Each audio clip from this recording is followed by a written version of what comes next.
I'm Nick. I'm Jag. We are 2 of the 5 members of the Skylit Drive.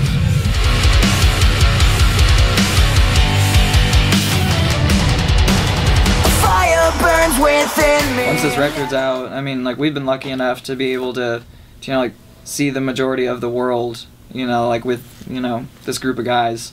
And, you know, like, putting out another album gives us that opportunity to go back to some of these cities that we love so much, and cities that we haven't even gotten to see yet. So, you know, playing places like Chile and you know, Japan and Indonesia, the Philippines, Malaysia, all these places that we never thought that we could go.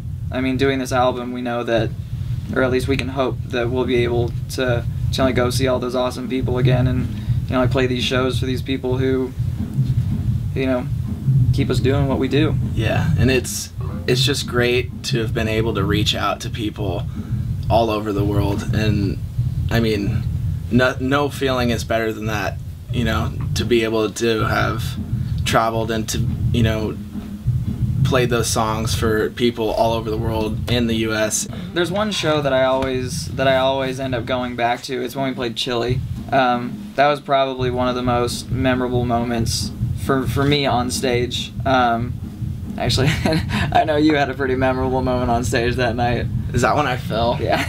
Yeah. I don't know. I'm lucky enough to where it hasn't been all over YouTube, all my falls. Like, I fall constantly on stage. Yeah. I like to be as rowdy as I can be, but I always end up tripping over something, or, you know. Yeah.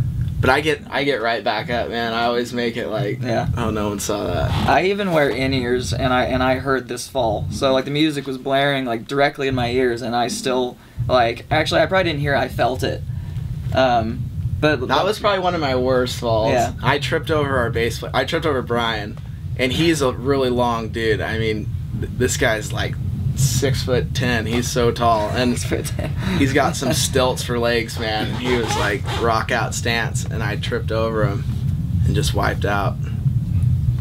But I mean, like, the whole reason why I started that story, you know, like, not to deviate from like how awesome the show was, but I mean, like, the kids there, were just, you know, so, like, responsive, and they made us, you know, feel like just, like, what's the word I'm going for? I mean, like, I've never felt that kind of appreciation for, you know, like, what we do. I mean, like, I've always felt, you know, like, great appreciation from everywhere, but for some reason that show, just the overall feel from like, the crowd was like something I've never felt before. So, I mean, like, to be able to play there again would be awesome. We've been touring for a while, and I mean, we've done crazy tours, we've done huge tours, we've done small tours, we've done it all, and we've worked, you know, our tails off to get there.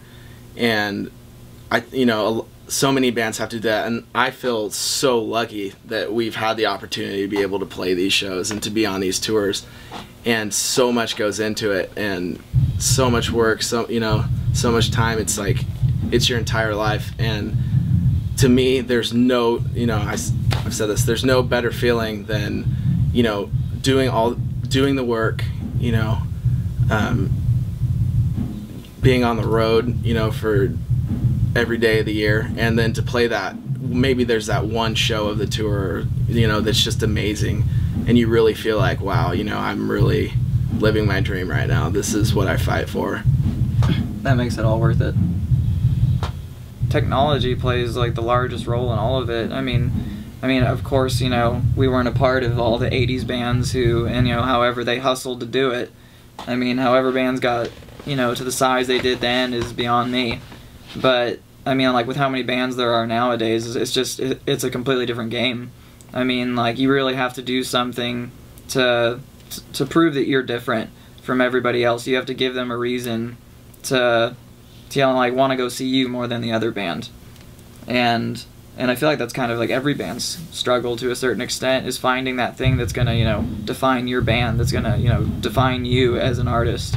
Well, I mean, like, I think it's just, I mean, like, what keeps you, you know, afloat, as in, like, keeping you relevant, is staying relevant with technology, because technology is the hub of everything.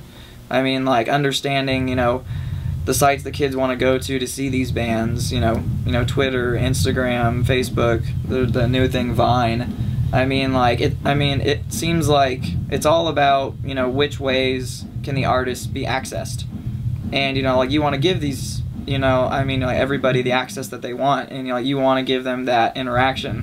Where it seems like in the '80s, that interaction, you needed like a VIP pass, which usually meant it would only happen if you were a female wearing like, you know, like a tube top and a short skirt or something. But if I went up and I was at like a Guns N' Roses show, I'm not meeting Axl. But nowadays it's all about like the interaction, which has its you know, pros and cons. Like I love being able to meet people, but then it's also the whole mystery of like I wonder what it was like then. Like I wonder if it felt different. I mean, like there's definitely no complaint by any means. Like I like the way things are, and you know, like, I like that we get to, you know, like interact to where like we can share, you know, our shared appreciation of what our fans do for us. And at the same time, as artists, we still want it to be about our music too. We don't want it to all about, you know, how many followers do I have on Twitter, or what did I say today, you know, to get someone interested. Yeah. It really is. It's about our music. We're a band, you know. Yeah. I guess that's like one worry, is when it seems like sometimes the social networking loses sight of that. That you know, like the whole reason why these people have followers, whether they're an actor or whether they're in a band or something, sometimes it seems like, you know, like people are, you know, judging or commenting on things that have nothing to do with the reason why they initially followed you. I mean, all of a sudden, you know, like your personal life is a part of, like, you know, all this social networking and everything, and it's like, it's this weird balance. I love social networking for the fact that I can get in touch with someone who listens to our band, or someone that has, you know, something going on that they're like, man, that song I heard of you guys is like, I can relate, and I'm able to talk to them about that, and that's really cool, and, you know, to be able to do that. And I always do my best to respond to everybody, because they took the time to, you know, hit me up to talk to me, and I think that's amazing that I'm able to do that, and I love to. I appreciate everyone that listens to the band and wants to be involved with it.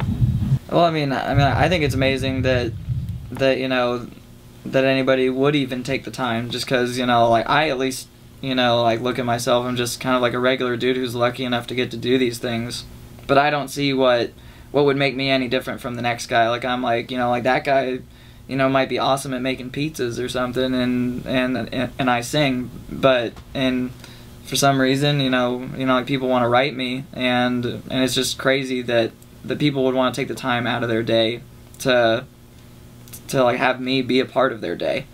So I mean, crazy is an awesome. Yeah, definitely crazy and is awesome. I mean, it's definitely just, it's a whole different feeling, you know, like with the whole like social networking.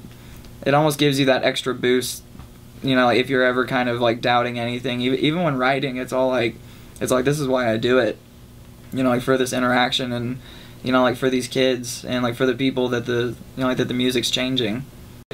Yeah, I'm really looking forward to this record coming out, and I'm really proud of the music, and I really can't wait for people to hear it.